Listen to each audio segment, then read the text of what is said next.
naman ang lagnat niya, okay na siya. Salamat naman. Pero anak, may papakiusap sana ako sa'yo. Baka pwede magpadala ka ngayong gabi. Medyo kapos talaga kami. Sige, Nay. Susubukan ko, hahanap ako ng pera. Basta na, hintayin nyo lang, ha? Ingat kayo dyan. O sige anak, ikaw din ha, mag-ingat ka dyan. Sige, Nay. Mabait po sa anak yan. Laging naalala pag yung nandito sa Maynila.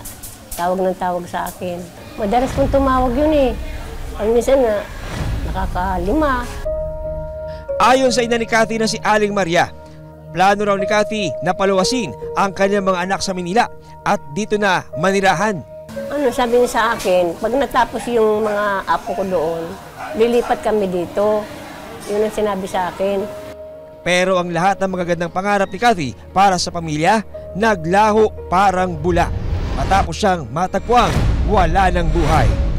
Hindi pa ako magpagsalita, umiiyak ako. Sa patuloy na investigasyon ng Makati City Police, isang kopya ng CCTV ang napasa kamay nila. Sa kuha ng CCTV, pasado alas 8 ng gabi ng April 5, makikita ang pagdating ni Cathy sa basement kung saan naroon ang barracks ng mga empleyado ng radiator shop. Pumasok si Cathy sa loob ng isang silid.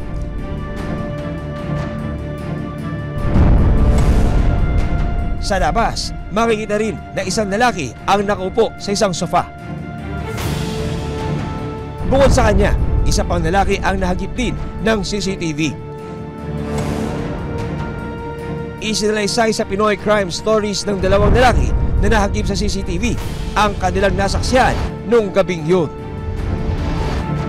Nung gabi po, nandito po kami, 4 sa baba. Tapos mga bandang ito, bumaba yung babae. Sumunod po yung babae bumaba. Sino na unang pumasok? Si Giant po kasi, di naman po kami lumalabas. Kaya doon lang po kami sa baba papahinga. Tapos mga bandang ito, bumaba na po yung babae. Sandali. Ilang sandali pa, ayon sa testigo, lumabas ng barracks si Giant. After nun na mga past 9, lumabas yung lalaki, bumili ng beer at pulutan, bumalik dun sa barracks niya. Susubukan ko magpadala agad, ha? Sige, madali ako ginagawa eh. Okay na ba to? Uy, kaya, may chicha ka. Sige. Iinom na natin yung problema mo. O ba? Pero hindi na nakalabas ng buhay si Cathy mula sa loob ng silid.